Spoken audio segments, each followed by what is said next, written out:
Megastar Chiranjeevi మరియు దర్శకుడు వశిష్ఠ కాంబినేషన్లో తెరకెక్కుతున్న మూవీ విశ్వంబర. సినిమాపై భారీ అంచనాలు ఉన్నాయి. త్రిష కృష్ణన్ కథానాయికగా నటిస్తున్న ఈ ప్రతిష్టాత్మక చిత్రాన్ని 2025 మే 9న విడుదల చేయాలని మేకర్స్ నిర్ణయించారు. మెగాస్టార్ మళ్లీ ఒక సరికొత్త ఫ్యాంటసీ యాక్షన్ డ్రామాతో ప్రేక్షకులను అలరించేందుకు సిద్ధమవుతున్నారు. తాజాగా వచ్చిన సమాచారం ప్రకారం మహాశివరాత్రి సందర్భంగా ఈ చిత్రంలోని మొదటి పాట విడుదల చేయాలని మేకర్స్ ప్లాన్ చేస్తున్నారు.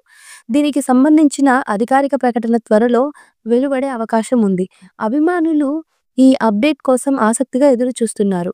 ఈ సినిమాకు సంబంధించిన కథ ఆసక్తికరంగా ఉంటుందని సమాచారం. Jagadeka Veerudu Athiloka సుందరిలోని socio fantasy, Hitler వినోదం ఎలిమెంట్స్ కలిపి ఉంటాయని చిత్ర బృందం సూచిస్తోంది. ఈ భారీ ప్రాజెక్టుకు ఆస్కార్ విన్నర్ కీరవాణి సంగీతాన్ని అందిస్తుండగా, యువి క్రియేషన్స్ వారు అత్యంత భారీ బడ్జెట్తో నిర్మిస్తున్నారు. ఈ చిత్రానికి సంబంధించిన మరిన్ని అప్డేట్స్ కోసం మెగా ఫ్యాన్స్ ఎంత ఆసక్తిగానో ఎదురు చూస్తున్నారు.